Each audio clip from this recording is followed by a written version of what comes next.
આજે આપણે સફર કરીશું ભવિષ્યના લોથલની, એક એવા શહેરની જે માત્ર ગુજરાત નહીં પરંતુ આખા ભારતનું ગૌરવ બનવા જઈ રહ્યું છે, જ્યાં ઇતિહાસ અને આધુનિકતા એક સાથે જોવા મળશે.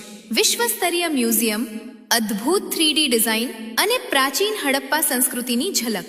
આવનારા સમયમાં લોથલ બનશે ભારતનું એક નવું આકર્ષણ કેન્દ્ર. તો ચાલો જોઈએ કેવો હશે ભવિષ્યનો 8મો અજુબો લોથલ.